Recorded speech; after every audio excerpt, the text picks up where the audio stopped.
Assalamu alaikum wa rahmatullahi wa barakatuhu.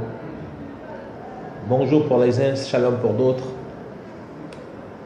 Nous allons encore méditer une énième fois sur les dires de sa haute éminence, le saint prophète Mohammed béni soit-il. Mais cette fois-ci, nous allons parler d'un sujet lié à la notion d'épreuve. Vous allez constater que la plupart des croyants que nous sommes, nous avons tendance généralement à nous trouver pour alibi ou pour refuge le fait que nous sommes, lorsque nous sommes affligés ou nous sommes atteints d'un malheur quelconque, il nous est facile de dire tout de suite que sa haute éminence, le saint prophète Mohammed béni soit-il, a dit que les personnes les plus éprouvées, ce sont les personnes qui ont le plus de foi, donc les personnes qui sont les plus croyantes. Sa haute éminence n'a pas menti lorsqu'il l'a dit. Mais la question que chacun de nous devrait se poser est certainement, je dirais, prendre conscience de son état intérieur. Est-ce que nous faisons réellement partie de ces croyants qui sont en norme, qui sont en normalité, qui sont en phase avec la divinité pour prétendre dire que si je suis éprouvé de la sorte, c'est parce que ma foi est certainement, elle est forte. Parce que si c'est dire cela, alors ne vous plaignez pas. Dites tout simplement Alhamdulillah. Faites des Alhamdulillah. Parce que tout simplement, vous avez le principe que ce qui vous arrive est lié à votre foi.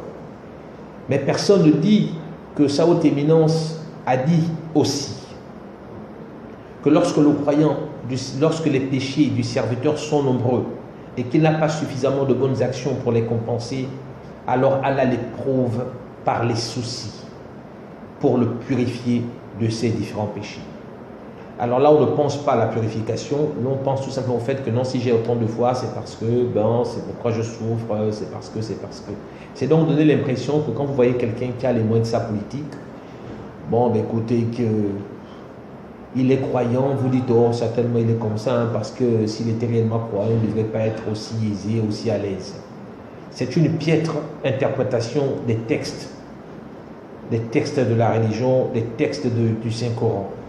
Car dans son Saint-Livre, Allah nous dit que je vous éprouverai par le mal et par le bien, en termes de tentation.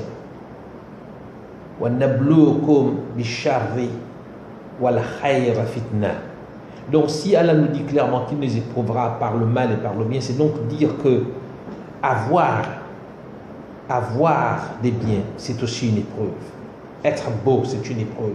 Être intelligent, c'est une épreuve. Avoir une très belle femme, c'est une épreuve. Avoir de beaux enfants, avoir un très bon travail, c'est une épreuve. Donc, c'est donc dire que l'épreuve, ce n'est pas seulement subir de la détresse, être affligé dans son corps. Non, même être en bonne santé, c'est une épreuve. Car la question, c'est que faisons-nous de toutes ces grâces que la divinité nous offre gratuitement, gracieusement? Quelle est notre attitude? Quelle est notre attitude? Est-ce que nous utilisons ces grâces afin de nous éloigner de lui ou tout simplement de nous rapprocher? Mais c'est ce qu'il faut retenir, que la plupart des personnes que la divinité éprouve par les biens souvent ratent l'examen, car peu réussir cet examen à travers les biens. Et comme la plupart des croyants, pour faire subissent ou réussissent l'examen qu'à travers des épreuves d'affliction, suivant mon regard. Celui qui vous parle n'est pas meilleur que vous, mais celui qui vous parle sait qu'il y a pire que lui. Assalamu alaikum wa rahmatullah.